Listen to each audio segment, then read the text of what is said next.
Before we begin, may today's story open your heart, bring peace to your mind, and remind you that healing is possible, even after years of silence and pain. Amen. Welcome back to Mr. Asher Stories, the home of truth, tenderness, and second chances, where every scar carries a lesson, and even the hardest goodbyes can become new beginnings. If you've ever been touched by the power of forgiveness or the resilience of family, this story is for you. Like, share, comment your thoughts, and don't forget to subscribe to join our growing family of heartfelt storytellers. She raised his son in poverty. Now he works for their child. The summer sun poured over the red brick buildings of Charleston College like honey on warm bread. It was 1987, and Marianne Carter, a bright-eyed 19-year-old freshman, clutched a cracked library book to her chest as she crossed the quad. She wore a plain blue sundress and white sneakers, hair pulled into a neat bun, not because it was trendy, but because it was practical. Marianne didn't care about appearances, not when she had scholarships to protect and 2 part-time jobs waiting on either end of her school day. She was from Hartsville, a quiet town 2 hours away, where the local diner served grits and gossip in equal measure. Her mother had cleaned houses, her father had passed when she was 7, and her only brother had left for the army. Marianne had dreams bigger than her town, and college was her golden ticket out. That was the summer she met him. Robert Alden. He was everything she was not. 3 years older, a senior, and the son of a prominent Charleston real estate developer. He had an easy confidence, the kind that came from never needing to ask twice for anything. His laugh could fill a room, and his smile had a disarming curve that made you forget your doubts. They met in the campus coffee shop, where Marianne worked mornings. He'd ordered black coffee and a lemon scone and stayed to chat when he noticed her reading The Great Gatsby. "You're reading, Fitzgerald?" he asked, voice like polished oak. Marianne looked up, unsure if he was mocking or impressed. "I like the tragedy in it," she replied softly. "Everyone wants something. Most end up ruined by it." Robert grinned. "I like a girl who knows the ending but reads anyway." And so it began. They fell fast. First it was conversations over coffee, then walks through downtown Charleston, hands brushing, laughter bubbling under the weight of youth and discovery. Robert took her to restaurants she'd never dreamed of. He introduced her to jazz music, architecture tours, and Sunday afternoons on the water. For the first time in her life, Marianne felt seen, not as someone trying to escape poverty, but as someone worthy of beauty, of attention. "You're going to do something great," Robert would whisper, brushing hair from her face. "You don't know that." She'd smile. "But I do," he'd reply. "You've got a spark, like no one else I know." And she believed him. They made love in the back seat of his Navy BMW one August night under a canopy of stars. It wasn't planned, but it felt right, like the closing moment of a perfect song. Weeks later, when Marianne found herself staring at a positive pregnancy test in a dorm bathroom stall, her heart cracked wide open. She waited a full week before telling him. They sat by the riverside, legs hanging over the pier. Her voice trembled as she whispered the words, "I'm pregnant." Robert's face froze. He looked out at the water, blinking as if the current could carry away the weight of her news. After what felt like hours, he spoke. I didn't think this would happen. Marianne, we're too young. We have plans." "I know," she said. "But I'm not ending it. I'm going to have this baby." Silence. Then came the cold. "I can help you take care of it," he said slowly. "There are options. You don't have to do this." "I want to," she replied, jaw set. "I'm not ashamed of this baby. I thought you loved me." "I do, but this isn't part of the plan. My father would disown me." "Do you know what this would do to my future? To yours?" Marianne stood. Tears streamed down her face, but her back was straight. Her hand clenched her stomach as if protecting the life inside from the words outside. "I never thought you were a coward, Robert." He didn't stop her as she walked away. The next morning, she found an envelope of cash slipped under her dorm door. No note. Just silence. By the end of the week, he had transferred to another campus. She never saw him again.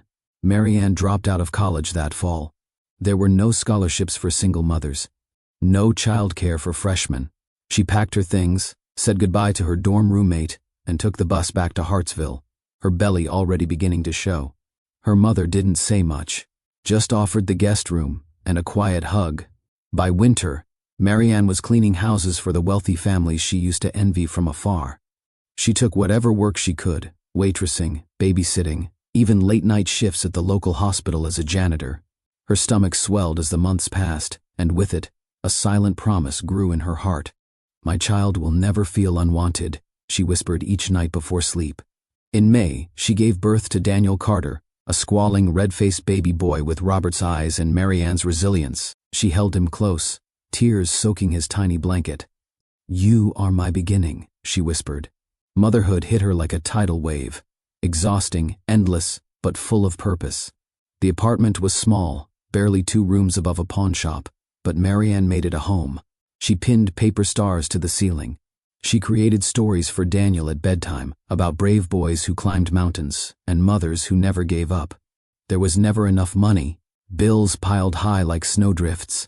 She skipped meals, sold jewelry, took Daniel to the food pantry and smiled while saying, "It's a fun little adventure." At night, when he slept, she wrote in a notebook letters addressed to him, not to send, just to feel heard. One read, "You should have seen him today, Robert. He laughed for the first time.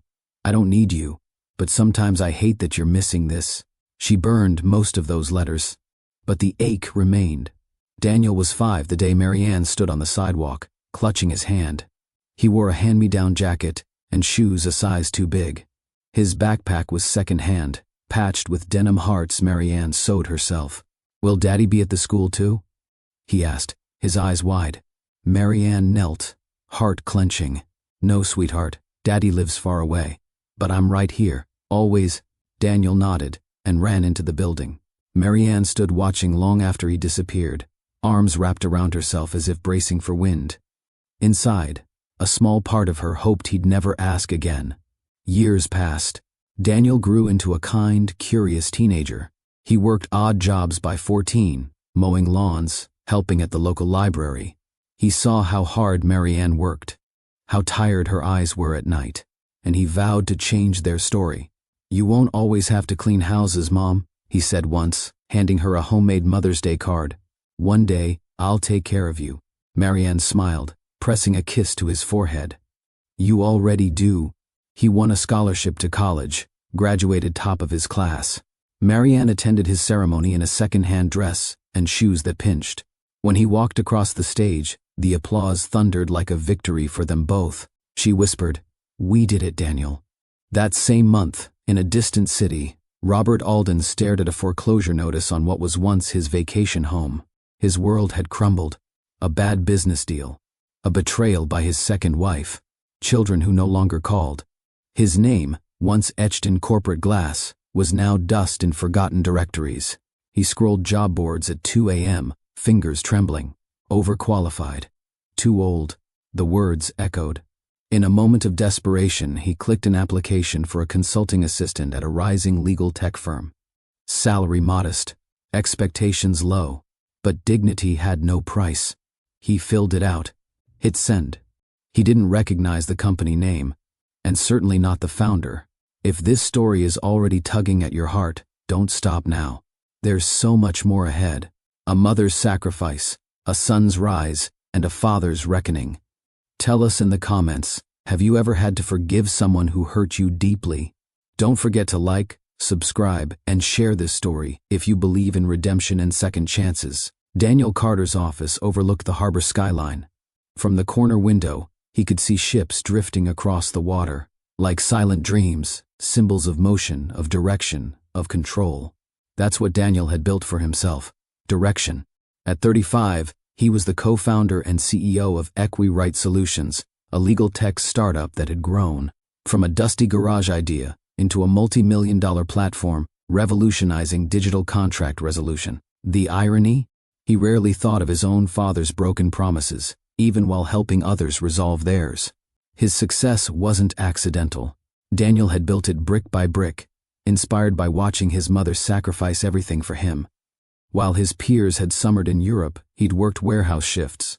While others leaned on trust funds, he'd eaten ramen in shared apartments. Every trial had built his character, tempered his ambition. He lived simply. No flashy cars. No viral lifestyle.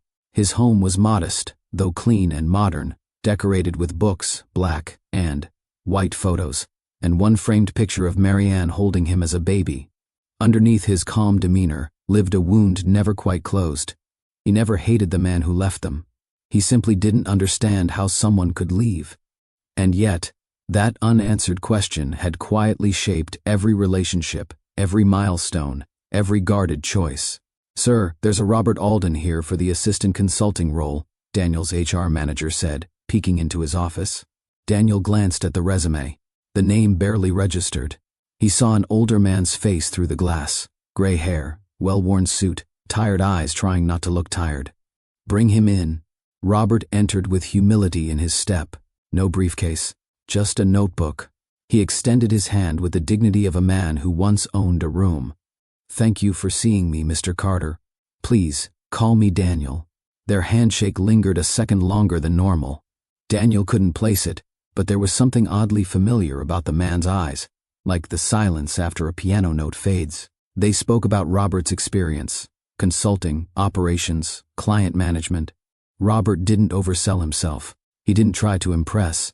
"I'm not here to chase a title," he said. "Just to work hard and be useful." Daniel respected that. In a world full of performers, Robert felt real. "You're overqualified," Daniel said honestly. "Maybe. But I'm also hungry. A beat. Let's give it a shot," Daniel replied. In the following weeks, Robert settled into the office like a man exhaling after years of holding his breath. He arrived early, left late. He asked questions, took notes, offered guidance quietly when needed. No ego, no flash, just effort. Daniel began to take notice. "He's sharp," he told his CO over coffee. "Too sharp to be doing entry-level work. But he doesn't act like it." Robert, for his part, studied Daniel closely, not with intention at first, but with growing unease. There was something about this young man, the way he furrowed his brow while reading, the way his fingers tapped rhythmically when thinking, the way his eyes lit up when talking about fairness. One afternoon, Robert passed by Daniel's office and saw a framed photo on the desk. A woman, hair streaked with gray, but eyes unmistakably bright, holding a newborn in a tattered blue blanket. Time froze. Marianne. Robert staggered back a step, hand to his chest.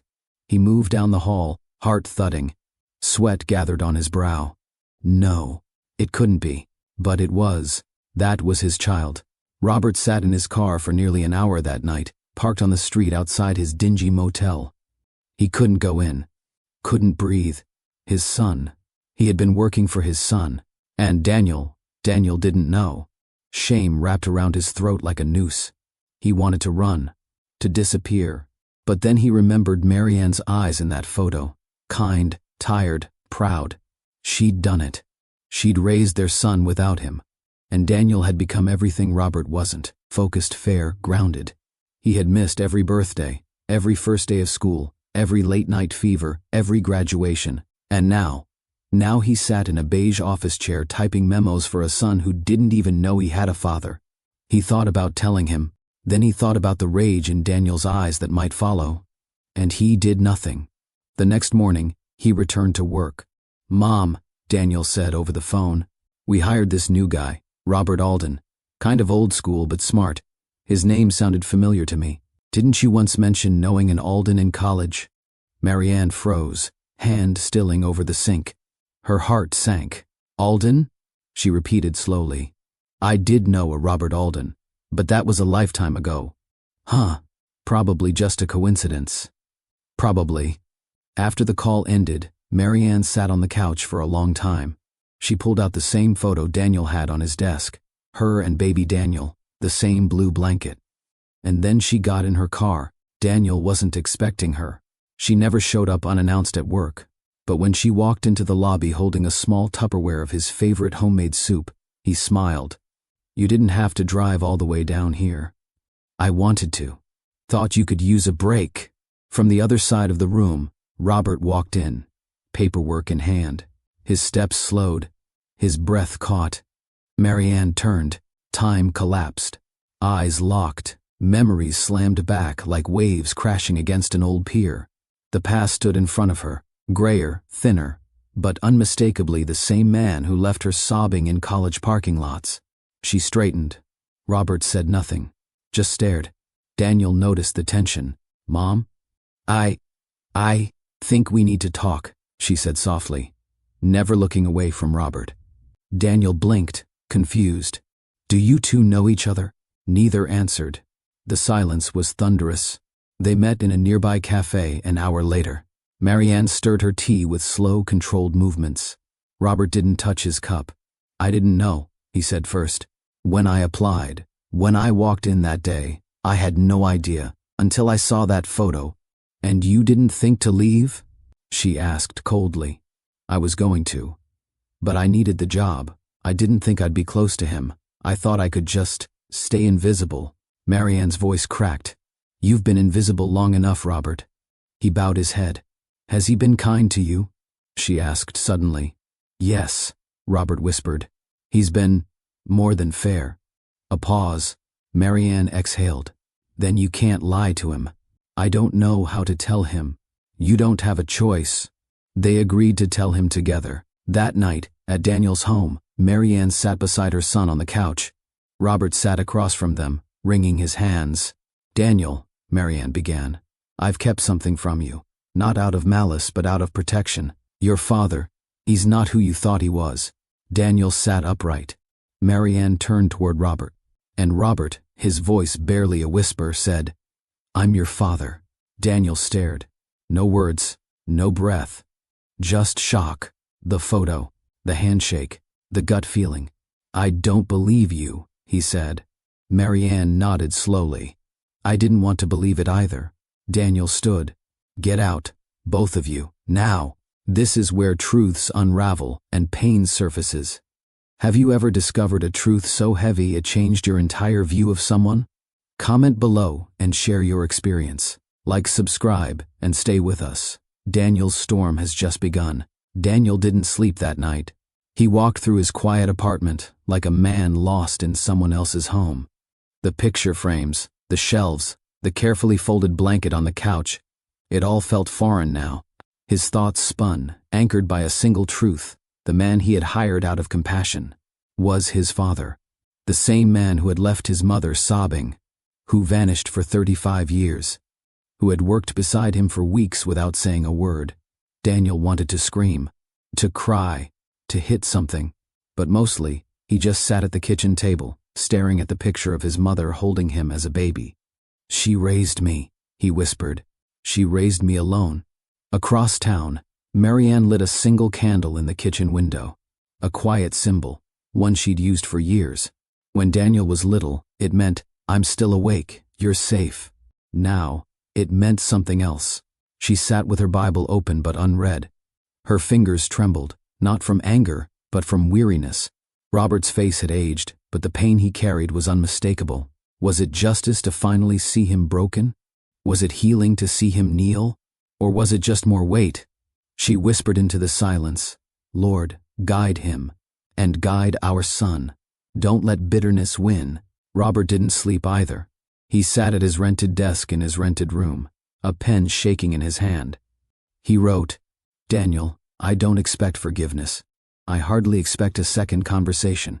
But I owe you truth. I was a coward. I thought love was optional. I thought family was a season. I chose comfort over courage. You became a man without me. You thrived, without my shadow. And that hurts more than I can say. Not because I wasn't needed, but because I had nothing to do with the greatness in you. I will resign from the company immediately. But if you ever want to talk, even just once, I'll be waiting. Robert Alden, your father." He folded the letter carefully and left it in a stamped envelope addressed to Daniel's office. By noon the next day, word had spread.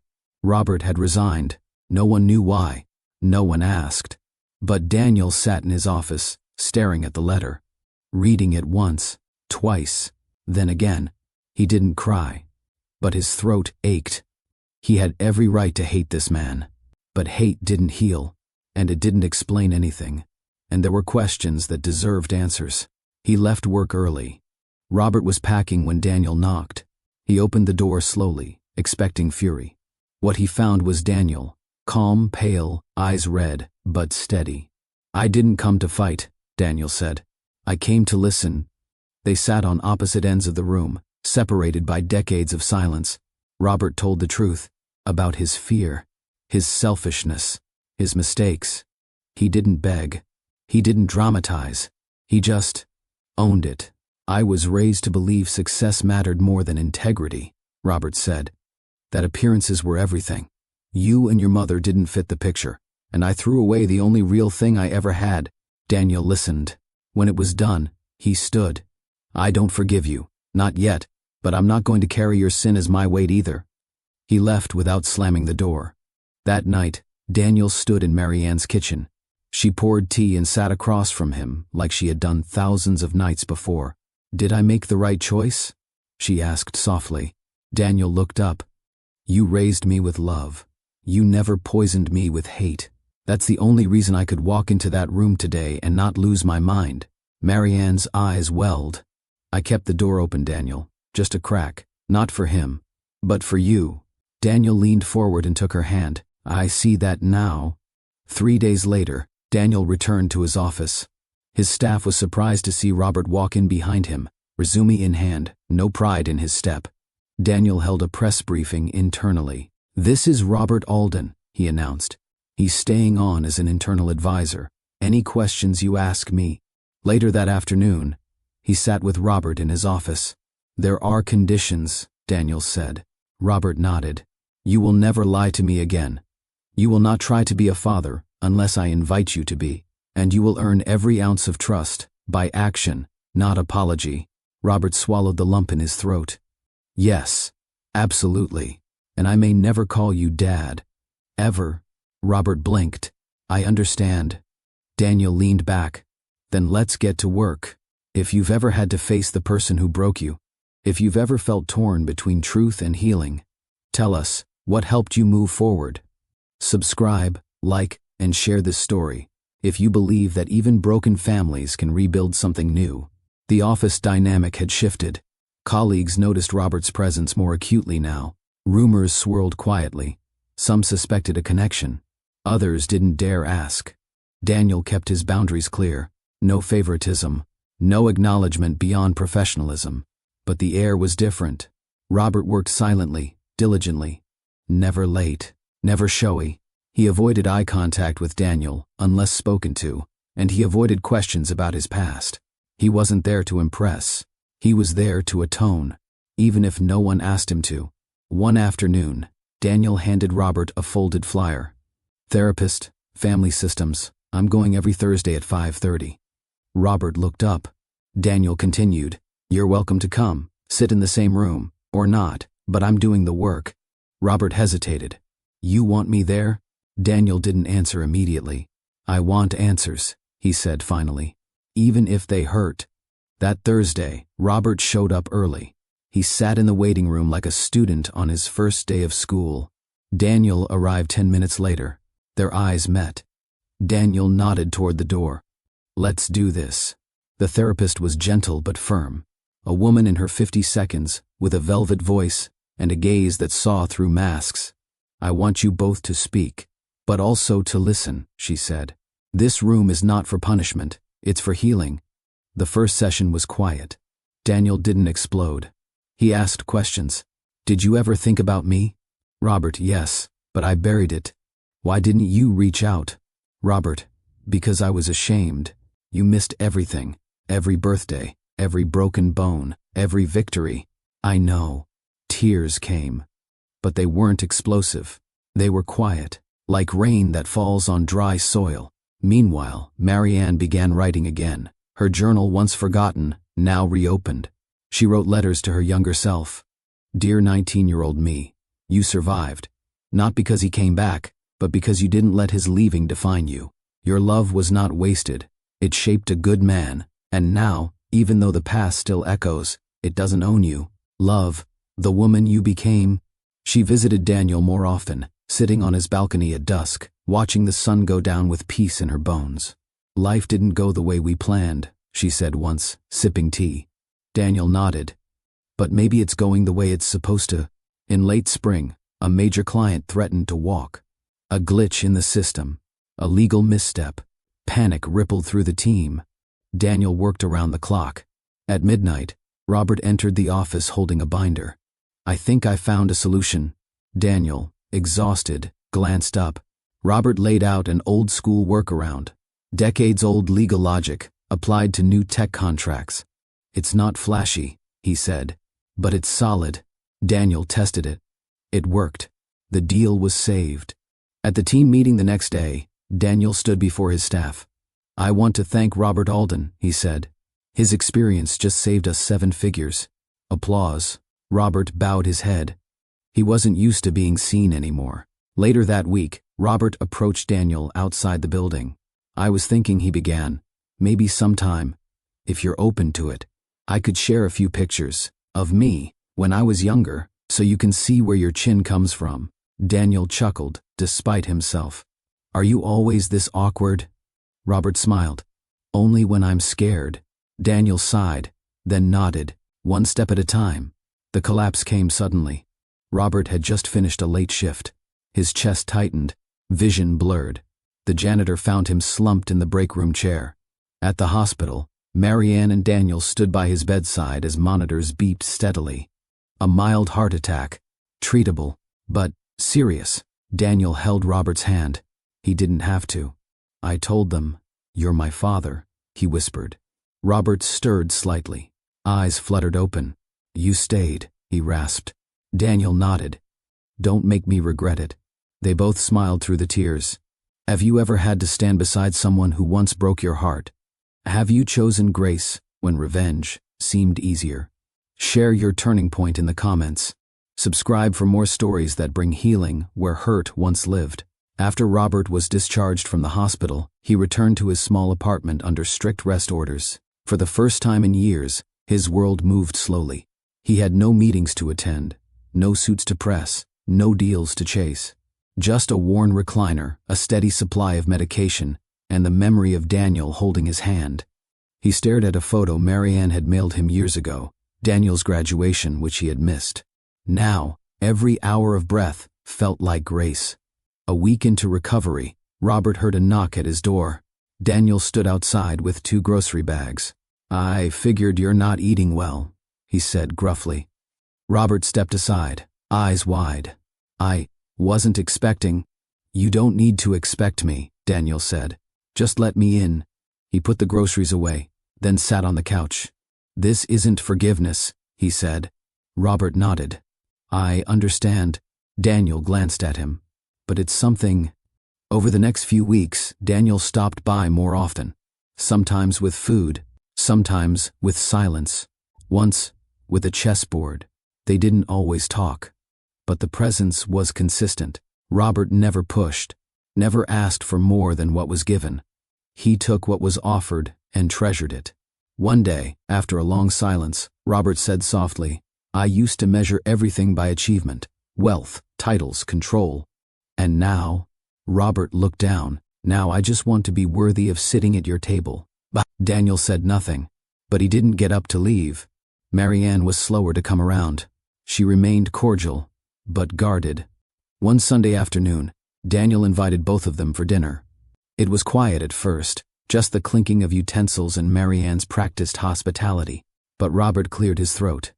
"I don't expect us to be friends, or anything really, but I want to thank you for raising Daniel, for giving him what I didn't."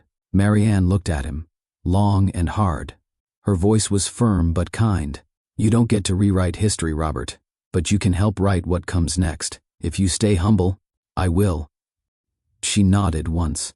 It was the first crack in her wall. In therapy one week, Daniel turned to Robert. "You never saw me. Not once. Not when I was sick. Not when I won the county spelling bee. Not when I cried in the hallway because I thought I was broken." Robert's face crumpled. "I know. I built everything with Mom's hands holding me up. You didn't earn any of this. You don't deserve to be here. I know. And yet," Daniel whispered, "here you are." They sat in the heavy silence. Robert finally said, "Would you rather I left again?" Daniel didn't answer, because he didn't know. At the company's quarterly retreat, Daniel made an announcement. "Starting next quarter, We're restructuring our mentorship department. And I'd like Robert Alden to lead the new Legacy Advisors program." Stunned applause followed. Robert was speechless. Afterward, Daniel approached him. "You earned this, not as my father, as a man who proved he has wisdom and restraint." Robert nodded, eyes misting. "I'll make you proud." "You already have," Daniel replied, then paused. "Just, not as a father, not yet." That night, Daniel sat with Marianne on her porch. The stars above them blinked gently. "I'm not sure I know how to forgive him," he admitted. "You don't need to know how," Marianne said. "You just need to want to." He sipped his tea. "What if I always feel half-opened? What if there's always a scar?" Marianne leaned over and kissed his forehead. "Scars don't mean you're broken. They mean you healed. Forgiveness doesn't always mean reunion, but choosing peace over pain, that's its own kind of power. If you've ever faced that choice, share your story below. Subscribe for more life-anchored tales, and don't forget to like and share if this one has moved you. By early autumn, Robert had fully resumed his role at the company.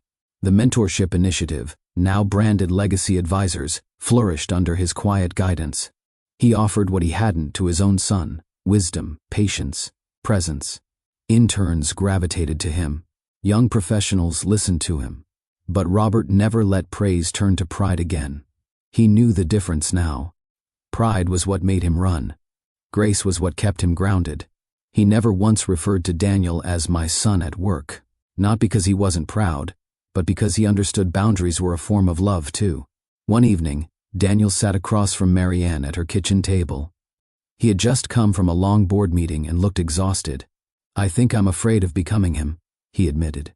Marianne blinked. "What do you mean?" "I've never let anyone too close. I've dated, sure, but when they start talking about family, future, permanence, I pull away." Marianne reached for his hand. "You're not him, Daniel. You've never been. You faced your pain." He ran from his. Daniel exhaled slowly. "And if I have a son one day, you'll be there, every step. I know it." One Saturday afternoon, Marianne handed Robert a dusty, leather-bound photo album. "This is Daniel's life," she said, standing on the doorstep of his apartment. "The part you missed." Robert took it in trembling hands. She didn't stay, just turned and left. He opened it that night. Page by page. Daniel's first tooth, first steps, Halloween costumes, school awards, college acceptance letter. Robert cried like he hadn't in years, raw, aching sobs that echoed in the stillness. The realization was full. He had not just missed years. He had missed a miracle. For the first time ever, they spent Thanksgiving together. The table was modest but warm. Turkey, sweet potato pie, laughter, some forced, some real. Marianne carved the bird. Daniel poured the wine. Robert brought a homemade cranberry sauce that no one expected, and everyone liked. At one point, Daniel raised his glass. "To my mother, who raised a man with nothing but love. And to Robert, who's doing the hard things, staying." They toasted. Robert wiped his eyes, hiding behind his glass. Marianne smiled across the table. It wasn't perfect, but it was something sacred. News spread. An old colleague of Robert's reached out, someone from his wealthy past. He offered Robert a lucrative consulting job in another city. High pay, prestige, comfort. Robert told Daniel about it during lunch. Daniel simply asked, "Do you want it?" Robert shook his head. "I would've, once, but not now. There's no home in that kind of power." Daniel nodded. That night, Robert emailed his old colleague, politely declining the offer, and then deleted the thread, permanently. One afternoon, Marianne invited Robert to the old park where they had first met. Back in college, back when hearts were naive and summers were endless. They sat on the same bench. Robert looked around, humbled. "You know, I used to think you were the one who missed out." Marianne laughed softly. "And now, I realize I missed everything." Marianne turned to him. "You missed time. But Daniel, he's still here. And you?" he asked carefully. "I'll always be part of his life. Yours too, in some way. Not because I want what we had, but because I believe people can change." He nodded. "Then I'll spend the rest of my life proving that sometimes what we build after regret is stronger than anything built before it. Share a moment when you chose to grow instead of give up. Like, comment, and subscribe if this story gave you a reason to believe in redemption. It was a quiet Sunday morning when Daniel set up the camera on his balcony. He didn't say much. He simply called Robert and Marianne over and gestured toward the chairs. "What's this for?" Marianne asked, half laughing. "I just thought we could take a photo. The three of us. No occasion, just now." Robert stood stiffly, unsure where to place his hands. Marianne softened. "Just sit, Robert. Don't overthink it." The camera clicked 3 times. It wasn't a perfect picture. Marianne blinked. Robert looked awkward. Daniel's tie was slightly crooked, but it was real. And for the first time they shared an image not just of history, but of healing. Later that night, Daniel pulled out a box from his mother's closet, one labeled simply "Letters." Inside were dozens of unsent notes she had written to Robert over the years. Some were angry, others aching. Some just observations about Daniel's growth, some asking questions she knew would never be answered. Daniel read them all. When he saw Marianne the next day, he asked, "Why did you keep them?" She replied simply, "Because writing was the only way to not lose myself." He hugged her, not for what she endured, but for who she chose to become anyway. During another counseling session, Daniel posed a hard question. "Why did you never come back, even once?" Robert looked down. "Because I was afraid you wouldn't recognize me." "You mean, forgive you?" "No," Robert said quietly. "Recognize me. As anything. I was no one in your life, and I couldn't bear that." Daniel processed that for a long moment. "But you could have been something, even just present." Robert nodded. "I know that now." Then he added, "We don't choose the DNA we pass on, but we do choose the legacy we build with it." Daniel gave a slow, solemn nod. That winter, Daniel revised his will. His attorney asked gently, "You want to add Robert Alden as a contact?" Daniel paused. "Not as a dependent, not as family." He took a breath. "As a witness to what grace looks like." The attorney blinked. "I'll make a note of that." In a therapy session focused on inner child work, the therapist asked Daniel, "If you could speak to the little boy inside you, the one who waited for his father to show up, what would you say?" Daniel closed his eyes. He saw the boy, knees scraped, eyes hopeful, holding a paper drawing labeled, "Dad." Daniel whispered aloud, "You were right to wait. He didn't come when you needed him most. But you grew anyway. And now, he's here. And you get to decide what that means." A tear slid down Robert's cheek. The therapist didn't say a word. The company reached a new milestone, $50 million valuation. Daniel threw a party for the staff. Food trucks, music, fireworks. Midway through the night, he raised a glass. "I want to thank everyone here for helping build something meaningful. And one person especially, Robert Alden, who helped us see that experience isn't obsolete, it's essential." Cheers erupted. Robert stood from the back, humbly nodded, and didn't speak. Later, Marianne found him leaning against a pillar. "Never thought I'd live to see this," he said. "You lived," she replied softly. "Now don't waste it. What legacy are you building? Who have you chosen to forgive? Not because they earned it, but because you deserved." Peace. Tell us in the comments. Like, share, and subscribe if you believe it's never too late to rewrite your story. They had been attending therapy for nearly a year. On their last scheduled session, the therapist offered each of them a prompt. Describe one moment where you knew change had truly begun. Marianne spoke first. "When Daniel asked me to sit at a dinner table with Robert, that was the day I knew I didn't fear the past anymore." Daniel thought for a long moment. "When I opened my fridge and saw the groceries Robert bought, I realized he saw my needs before I said them, and that was new." Finally, Robert spoke. "When Daniel stopped calling me by name and started just saying, 'you,' it meant I wasn't just a stranger anymore." They all sat in silence. No fireworks, no dramatic music, just the quiet peace of growth. One rainy afternoon, a letter arrived at Marianne's house. Handwritten, no return address. It was from Robert's eldest daughter from his second marriage, Jessica. She had heard through whispers that Robert was working again, and reconnecting with some long-lost part of his life. I was angry at him for years, she wrote. But something in me wanted to know what kind of man he is now. Maybe the man he was with you. Marianne folded the letter, her lips trembling. Later that evening, she handed it to Robert without a word. He read it in silence, then whispered, "Maybe healing runs both ways." At the company's 10th anniversary gala, Daniel was asked to give a speech on foundations and futures. He began, "I was raised in a one-bedroom apartment by a woman who never let poverty define her pride.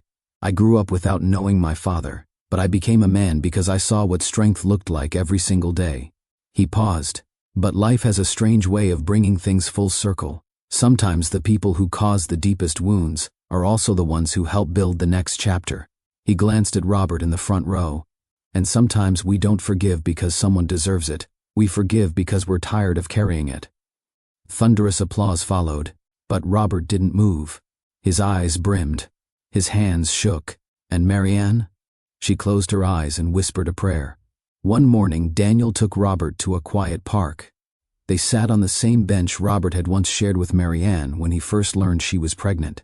"I come here sometimes," Daniel said. "I like the quiet. I feel like I can hear answers here." Robert smiled faintly. "I remember this place too." Daniel reached into his coat pocket and pulled out a folded sheet. It was a child's drawing, crinkled and faded. A stick figure labeled, "Mom." A second labeled me, and a third labeled, "I drew this when I was 6, Daniel said. "Guess I always hoped the question mark would show up." Robert stared at it, breath caught. "And now?" Daniel folded it again. "I think he did. Late, but better than never." In her backyard, Marianne had started a garden. Nothing grand, just herbs, tomatoes, and a single tree. When Robert came to visit one Saturday, he noticed a wooden sign planted near the roots. It read, "This tree was planted with tears, but watered with forgiveness." He didn't ask questions. He just stood there. Later, he asked if he could help weed. Marianne handed him a pair of gloves. That afternoon, they worked in silence, pulling weeds, pruning vines, grounding themselves in something that required patience. It felt like peace. On Daniel's 37th birthday, Robert handed him a small box. Inside was a vintage watch, silver, worn.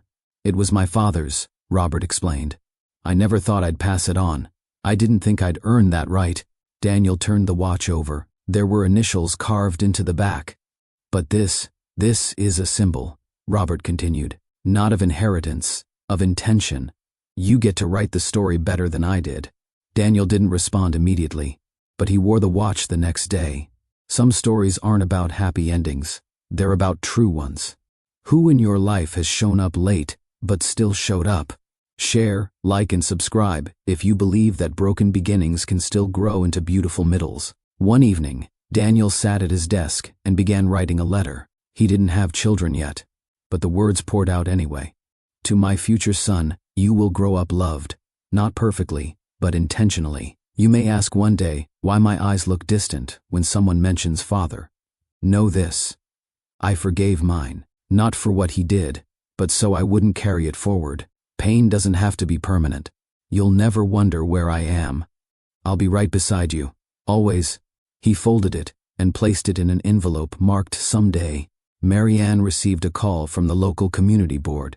They were honoring her with the Legacy of Resilience Award, recognizing single mothers who had overcome significant hardship and raised remarkable children. At the ceremony, she wore a soft lavender dress and pearl earrings Daniel had given her years ago. During her speech, she said, "I used to think being strong meant doing it all alone. Now I know strength is also knowing when to forgive, when to rest, and when to let love try again. My son is my greatest achievement, not because he's successful, but because he grew up kind." Tears filled the room. Daniel stood and clapped first. Robert clapped second. And for a brief moment, it felt like time bowed to love. One Sunday, Robert and Daniel took a walk through an open-air market. No words were exchanged for the first 10 minutes. Then Daniel said, "I used to dream about meeting you." Robert glanced at him. "And you never showed up. So I stopped dreaming." A long pause. "I'm glad you stopped," Robert said. Dreams can't replace presence. Daniel looked over. But now you're here. Robert nodded. Here, every step. The small tree in Marianne's garden began to bloom. It had survived a rough winter, frost and wind, branches that nearly snapped. Now blossoms appeared, soft and defiant. Marianne invited Daniel and Robert for coffee on the porch. They watched the wind rustle the petals. Funny, Daniel said, how something can almost die and still bloom again. Robert looked at the tree, then at Marianne, then at Daniel. Sometimes, he said, the almost is what makes the bloom more beautiful. Marianne raised her cup. To almost, Daniel smiled. To again, Robert nodded. To growth. Marianne reopened her journal, the one she had once buried in a drawer. She flipped past old pages full of longing, anger, and strength. Then wrote, he returned, not as the man I once loved, but as the man who finally understood love. Daniel forgave him. Slowly, on his own terms. And me? I planted peace in a garden once watered with tears. Some stories don't need a perfect ending.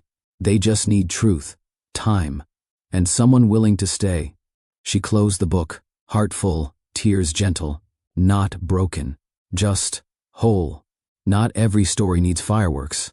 Sometimes the quiet choices, kindness, forgiveness, choosing to stay, are louder than anything. Share in the comments who in your life showed up when it mattered most.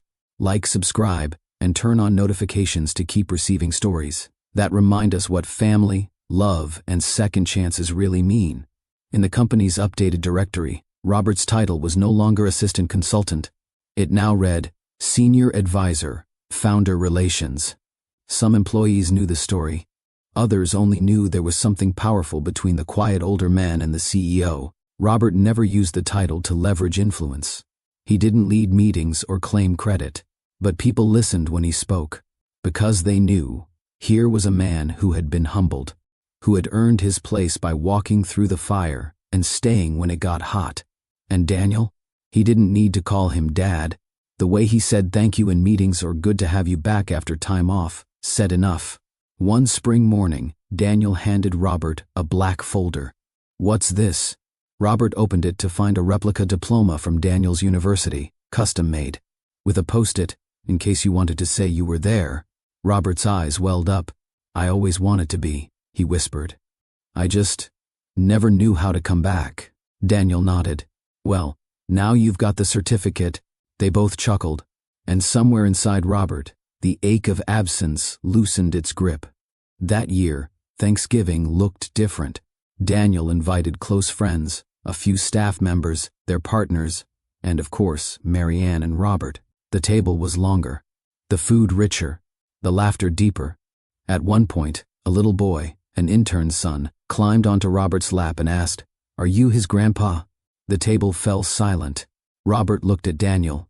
Daniel shrugged. "What do you think?" Robert smiled at the boy. "Yeah, something like that." Late that night, after everyone had left, Daniel stood in the kitchen drying dishes. Robert walked in quietly. "Need a hand?" "Sure," Daniel replied, handing him a towel. They worked side by side, just like that. No lectures, no big speeches. Just a father and a son, doing the ordinary things that fathers and sons do. And that was the miracle. Not that Robert had come back, but that Daniel had made space for him. Daniel now spoke at conferences, not just about tech or law or entrepreneurship, but about legacy. He once ended a keynote with, "Success is not what you build when the world applauds, it's what you keep building when no one's looking. My mother taught me resilience. My father taught me what regret can become when given a second chance. I'm not just building a company, I'm building peace where pain used to live." It was shared thousands of times, but Robert never watched it live. He preferred hearing about it from Marianne's mouth over tea. That felt more real.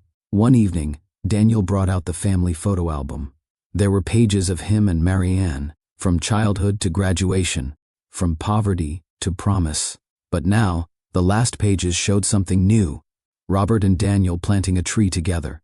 Robert helping paint a nursery for a coworker's baby. The Thanksgiving photo with everyone at the long table. A candid shot of Marianne in the garden, Robert beside her, both laughing over spilled soil. Daniel closed the album. "This," he said, is the chapter we never expected. But it's the one that made all the difference. Marianne reached over and squeezed his hand. "I'm proud of both of you," she said. And for the first time in decades, no one felt like something was missing.